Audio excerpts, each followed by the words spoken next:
Welcome to another story made by Oracle 1.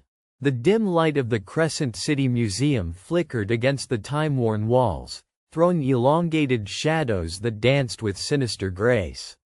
It was in this spine-tingling silence, amid relics of forgotten ages, that the infamous Gallows Glass resided.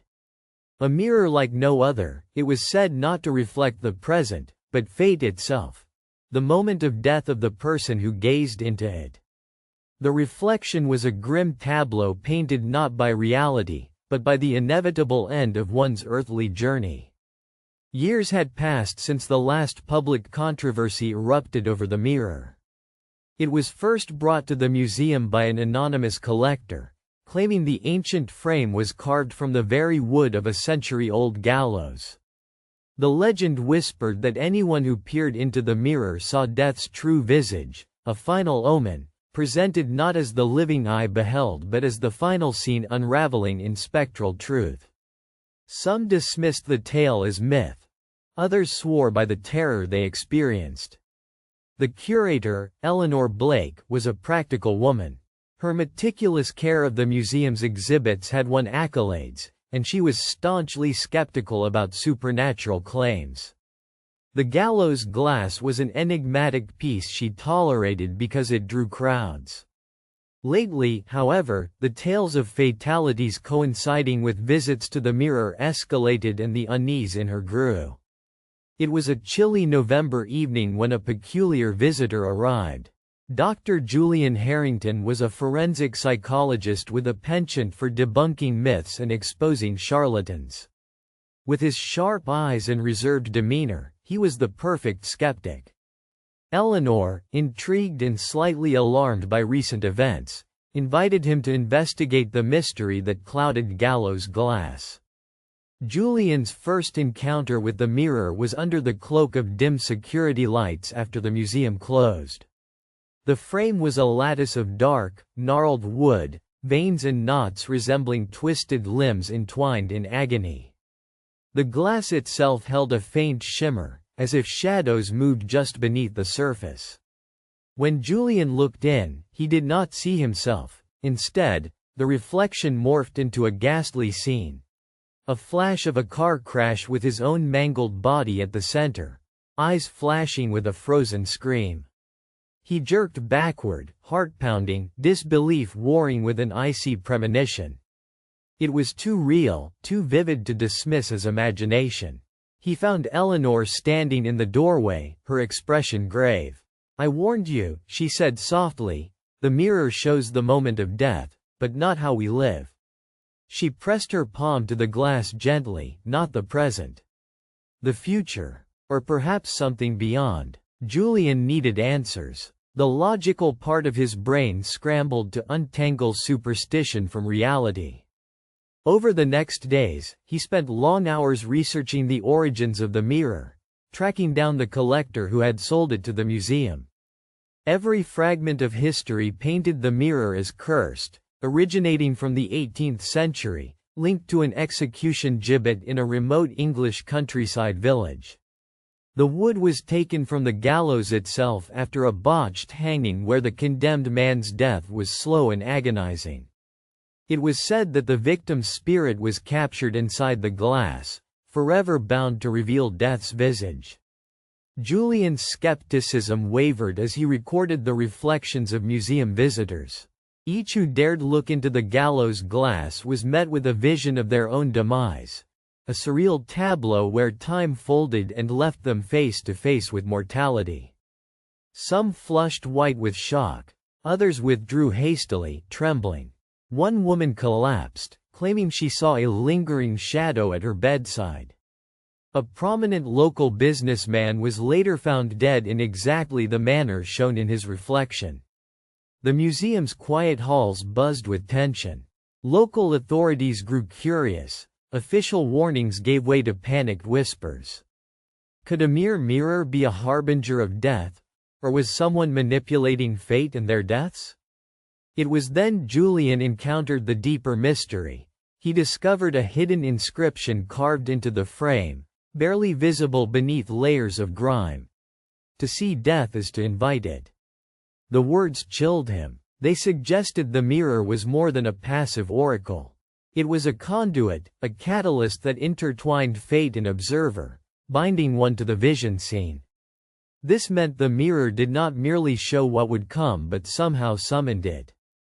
Pragmatic and logical by nature, Julian proposed a controlled experiment. He recruited 3 volunteers from the museum staff, all fully briefed, to look into the mirror within the safety of a monitored room.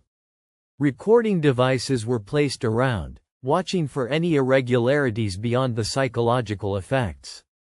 The first volunteer, a young apprentice named Laura, nervously approached the mirror. Upon gazing, her expression drained as the glass revealed her standing alone at the edge of a cliff, the wind hurling her over the precipice. She blinked and stepped back, heart racing. Nothing happened immediately afterward, but in the following days she grew melancholic, as if haunted by an unseen presence. Days later, the second volunteer, a stout middle-aged man named Bob, viewed the mirror. His reflection showed him trapped inside a burning room, fighting futilely against flames licking hungrily at his skin.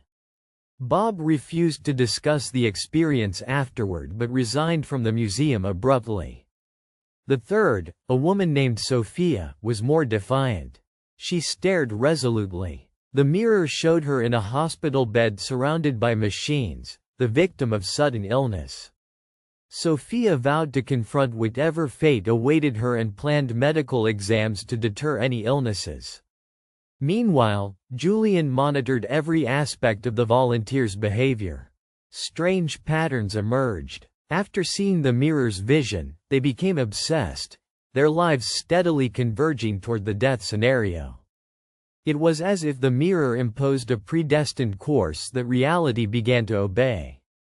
Attempts to avoid the predicted deaths ended only in mysterious accidents or collapses that echoed the reflections.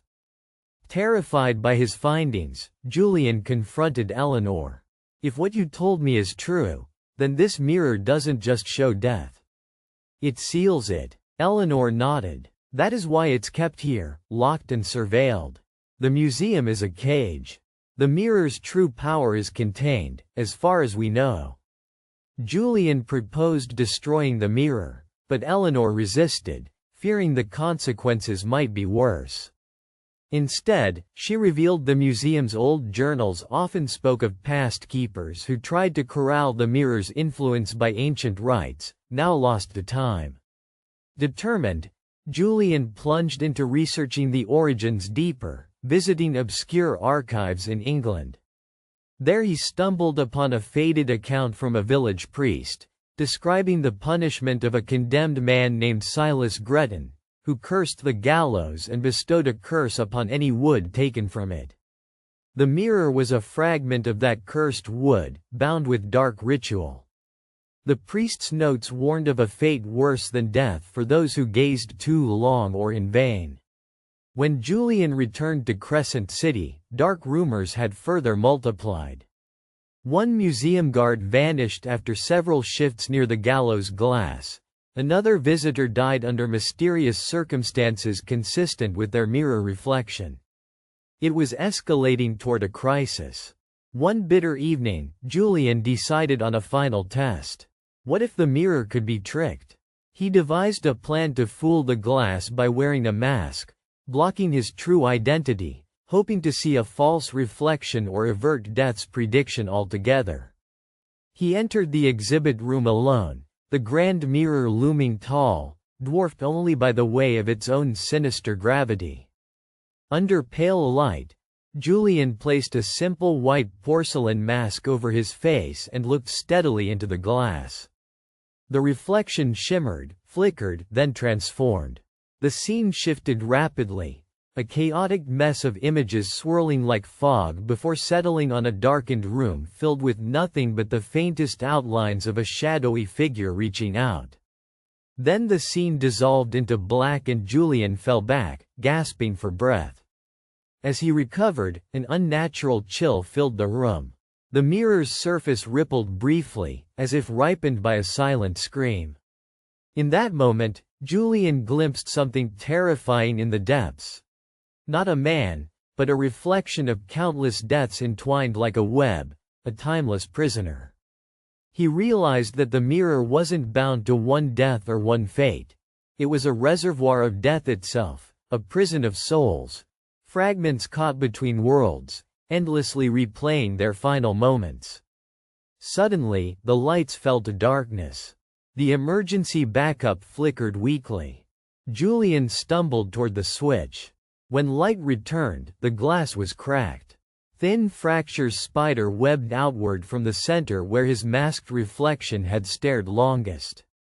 Eleanor rushed in, eyes wide with dread. "You've broken it," she whispered hoarsely. But at what cost? In the following hours, security cameras caught strange phenomena.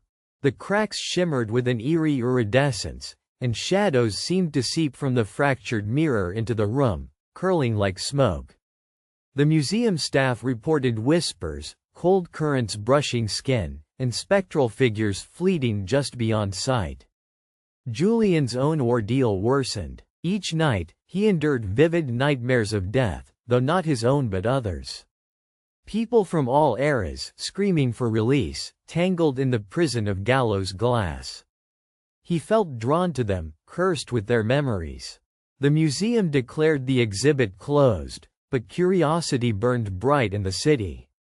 People came, daring to touch the shards, to glimpse the fractured horror, a prison broken but not freed.